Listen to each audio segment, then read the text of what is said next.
बिस्मिल्लाहिर्रहमानिर्रहीम, अस्सलाम वालेकुम। लाखों करोड़ों दुरूदो सलाम मोहम्मद मुस्तफ़ा सल्लल्लाहु अलैहि वसल्लम और आले मोहम्मद पर।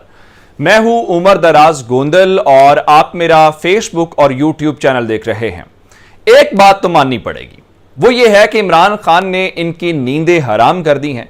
खान साहब ने एक वादा किया था कि मैं इनको रुलाऊंगा और खान साहब वाकई ही इनको सिर्फ रुलाते हुए नजर नहीं आ रहे बल्कि इनको घसीटते हुए नजर आ रहे हैं, जिसके बाद अब इनकी चीखें निकल रही हैं।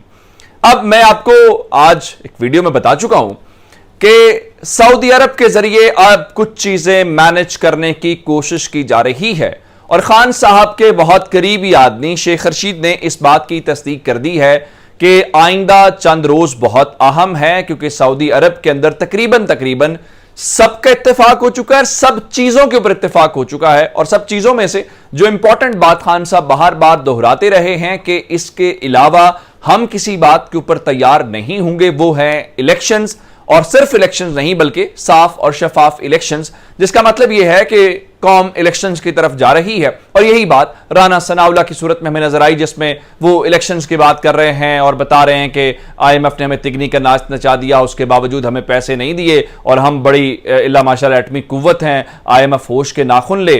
तो उस सारी सूरत हाल के दौरान लग ये रहा है कि उन्होंने कहा हम भी इलेक्शंस में जाना चाहते थे, नवाज शरीफ की राय भी यही थी, लेकिन इस वक्त सियासत से ज्यादा रियासत बचाने की बात है। और यही बात हमजा शहबाज शरीफ ने SOS विलेज का दौरा करते हुए लाहौर के अंदर कही।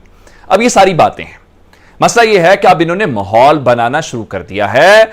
यही वो लोग थे ना जो कह रहे थे कि जनाब हम आए हैं 1.5 साल के लिए और हम अपनी आईनी मुद्दत पूरी करेंगे, और खान साहब जो है वो इलेक्शंस क्या और इस किस्म की बातें, अब इनका गुरूर तकब्बुर खाक में मिल चुका है।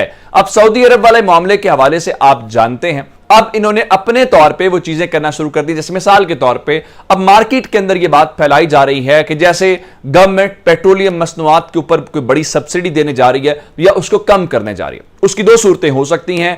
एक सूरत यह है कि IMF इनको मुकम्मल तौर पे इनकार कर रहा है। अब इनको पता चल गया है कि इनकी गवर्नमेंट भी नहीं चलेगी और IMF इनको पैसे भी नहीं देगा, तो स्ट्रेटेजी ये होगी जी कीमतें गिराते हैं और हम हीरो बनते हैं और हम कहेंगे कि देखें हमने तो आपकी कीमतें कम कर दी और देखें हमने अवाम को रिलीफ दिया, हमने IMF के सामने हथियार। ये बातें आपकी नहीं बनेंगी क्योंकि आप ये सब कुछ कर चुके हैं। अब आप कहेंगे खान साहब ने भी काम किया। खान साहब ने हुकूमत में होते हुए, अभी उनकी हुकूमत नहीं गई थी, ये काम किया और IMF के प्रोग्राम को भी साथ रखा। आपने IMF के कहने के ऊपर अवाम का सत्यानाश कर दिया है और यह बात राना सनाउल्लाह मान रहे हैं कि हमने IMF की वो शराइत भी मानी है जिसके ऊपर हम यानी नून लीग वाले एतराज करते रहे।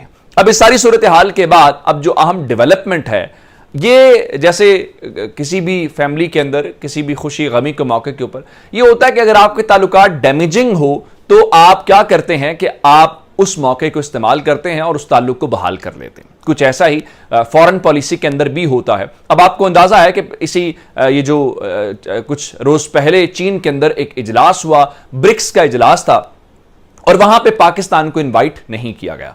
ऐसे ऐसे ममालिक जिनका हमने नाम पहली बार सुना उनको बुलाया गया था। बाद में दफ्तर खारजा ने कहा जी चीन हमें बुलाना चाहता था, हम ऑन पेज थे, लेकिन इंडिया ने हमें ब्लॉक कर दिया। अब उस सारी सूरत हाल को देखते हुए मैंने आपको तब उस दिन यह बताया था कि ईरान वहां पे इनवाइटेड था। उसकी वजह यह है कि ईरान कहीं ना कहीं उसको आप कहें कि वो अपने उस मौकिफ के ऊपर खड़ा हुआ है जहां पे वो अमेरिकी पॉलिसियों को भी नहीं मान रहा, वो रशिया के साथ भी ताल्लुकात रख रहा है, वो चाइना के साथ भी ताल्लुकात रख रहा है, तो उसको क्यों चीन नहीं बुलाएगा। और हम चूंकि इस वक्त सिर्फ और सिर्फ अमेरिकी कैंप में जाना चाहते हैं, हम उस बैलेंस को बरकरार नहीं रख पाए जो रखना चाहिए, जिसमें रशिया भी हो, जिसमें चाइना भी हो, जिसमें अमेरिकन भी हो। हम सिर्फ और सिर्फ अमेरिका की खुशनुदी चाहते हैं, लेकिन अमेरिकन हमारी बात नहीं सुन रहे। अब इस सारे सिनेरियो के अंदर इस गवर्नमेंट की नींदें उड़ती हुई नजर आई हैं और अब ईरान से राब्ता किया गया है। ईद के मौके के ऊपर पाकिस्तान के वजीर आजम ऑफिस ने बताया है कि उनके दरमियान और इब्राहिम रईसी साहब जो ईरान के सदर हैं उनके दरमियान एक टेलीफोनिक राब्ता हुआ है और दोनों ममालिक के दरमियान, दोनों रहनुमाओं के दरमियान ईद के हवाले से जो मुबारकबाद के पैगामात हैं उनका तबादला हुआ, एक दूसरे को मुबारकबाद दी। अब ये सारी बातें वो हैं जो आपको मामूल के मुताबिक मिलती हैं, लेकिन इसको काउंटर करने की, इसको बराबर करने की कोशिश पाकिस्तान अपनी तरफ से कर रहा है। हालांकि हम इस पोजीशन में हैं ही नहीं। मिसाल के तौर पे आपके आर्मी चीफ गया सऊदी अरब, तो आपने chairman joint chief of staff committee को फौरी तौर पे ईरान भेज दिया। उसके बाद में तस्वीर भी आ गई और ISPR ने उसकी तस्दीक भी कर दी। हमें जो बैलेंस कायम रखना था हम वो बैलेंस कायम नहीं रख पाए, और हम बैलेंस कायम रखने की पोजीशन में भी नहीं है क्योंकि हम माली तौर पे कमजोर मुल्क हैं। और जब आप माली तौर पे कमजोर होते हैं तो आप आजादाना फैसले नहीं कर सकते। खान साहब यही रोना आपसे रोते रहे हैं कि तिजारत पे आओ, अपनी इंडस्ट्री को। अब आपकी इंडस्ट्री की खबर सुनिए कि $1 अरब के, हमारी टेक्सटाइल की वो इंडस्ट्री जो मुर्दा हो चुकी थी, खान साहब ने आके उसको अब दोबारा से प्रॉफिट वाली बेस्ड एक इंडस्ट्री बना दिया। लेकिन आप हैरान इस बात के ऊपर होंगे कि उस इंडस्ट्री के $1 अरब के जो एक्सपोर्ट के ऑर्डर्स थे वो कैंसिल हो गए हैं, या उनसे वो छिन के कहीं और चले गए होंगे, इंडिया चले गए होंगे, बांग्लादेश चले होंगे। लेकिन चूंकि यहां पे तजर्बा करना था तो वो तजर्बा तो हो गया, लेकिन उस तजर्बे की सूरत में पाकिस्तान को बहुत अच्छा, आप हुकूमत ना गिराते, ये जो $1 अरब का आपने यहां तमाशा लगाया हुआ वही आप एक्सपोर्ट करके भी कमा सकते थे। लेकिन तजर्बा करना था, तजर्बा नाकाम हो गया, या तजर्बे का पाकिस्तान को क्या नुकसान हुआ उस बात से किसी को कोई फर्क नहीं पड़ता। अब ईरान के सदर इब्राहिम रईसी से बुनियादी तौर पे क्या होगा? एक वजह यह हो सकती है कि चीन के साथ ताल्लुकात को रिपेयर करना, दूसरी सूरत यह हो सकती है कि खान साहब के वहां भी ताल्लुकात अच्छे हैं, वो समझते हैं, सारी इज्जत करते हैं कि कम से कम कोई ऐसा शख्स तो है जो खुल के बात कर रहा है। आप यकीन मानिए, मैंने अपने तौर पर सर्वे किया आके अपने गांव में, और यहां पे लोग बड़ी सादा बात कर रहे हैं। मैंने लोगों से पूछा, जिसने मुझे कहा कि मैं इमरान खान को वोट देना चाहता हूं, मैंने उनसे कुछ से पूछा कि आप क्यों देना चाहते हैं। बहुत सारे लोगों की अक्सरियत की राय यह थी कि पहली बार कोई ऐसा शख्स है जो खुल के पाकिस्तान की बात कर रहा है, पाकिस्तान के मफाद की बात कर रहा है। वो जाती मफाद की बात नहीं कर रहा, फैमिली के मफाद की बात नहीं कर रहा, वो पाकिस्तान की बात कर रहा है। और पाकिस्तान की बात करते हुए वो ये भी नहीं देख रहा कि वो किसके खिलाफ बात कर रहा है, यानी उसके सामने अमेरिका जैसी बड़ी ताकत है, वो उस चीज को भी बॉदर नहीं कर रहा जिसको उसको पता है कि अगर वो अमेरिका को ललकारेगा तो उसकी कीमत अदा करनी पड़ेगी, जो कि उसको अदा करनी पड़ी अपनी हुकूमत जाने को। होना तो ये चाहिए था कि वो अमेरिकन के जाकर तरले मिनते करता और कहता देखो भाई मैं आपके साथ हूं, जो हुजूर आप कहेंगे सर आंखों पे। लेकिन उसने उल्टा उनको चैलेंज किया कि आप होते कौन है हमारे ऊपर फैसले इंपोज करने वाले। ये एक आम आदमी की राय में आपको बता रहा हूं। अब इस बात के ऊपर आते हैं नून लीग की 2 नंबरियों के ऊपर। एहसन इकबाल के साथ एक वाकया हुआ,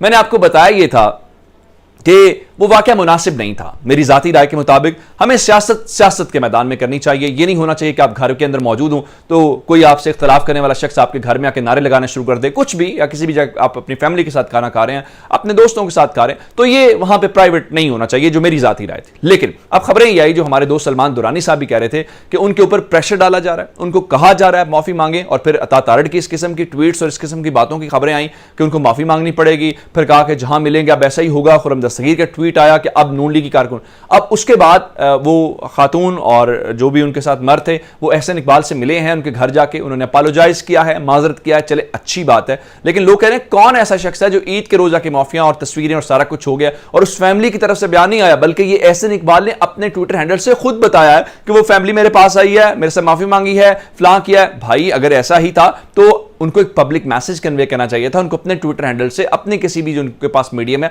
वहां से होना चाहिए। तो आपकी 2 नंबरी यहां से नहीं चलेगी। और फिर एक और बात है, अगर उन्होंने माफी मांगी तो आप भी आला ज़र्फी का मुजाहरा करें। आपने डॉक्टर यास्मीन राशिद की गाड़ी तोड़ी थी, आपने खवातीन के ऊपर शेलिंग की थी, आपने चादर और चार दीवारी का तकद्दुस पामाल किया था। ज़र्फ और अखलाकियात एक जैसी होती हैं। ऐसा नहीं हो सकता कि आप अपने मामले में अखलाकियात और ज़र्फ अलग रखें और दूसरों के मामले में अलग रखें। उसका पैमाना आपको एक ही रखना पड़ेगा, अपने लिए भी और अपने मुखालिफिन के लिए भी। फिर जरा अंदाजा लगाइए कि मरियम बीबी कितनी परेशानी में बेचारी हैं और उन्होंने सबक नहीं सीखा कि आपकी वजह से सिर्फ एक जो गुला है वो शामिल हुआ है और आपको वुज़रा से इस्तीफे दिलवा के उसका काउंटर करना पड़ा है। अब कल ईद है, देखिए खान तो हमेशा, वो तो ईद के मौके के ऊपर भी उन्होंने एहतजाज की कॉल दी थी, तो राना सनावला जैसे लोग कह रहे थे कि तारीख में कभी ऐसा नहीं हुआ कि ईद के मौके के ऊपर भी सियासत की गई हो, तो खान साहब तो कहते हैं कि हम चूंकि जिहाद में हैं, हम एक बड़ी स्ट्रगल के अंदर हैं, एक बड़ी चीज के अंदर हैं, तो हम तो उस चीज में नहीं जाएंगे। अब सवाल ये पैदा होता है कि आप ये देखिए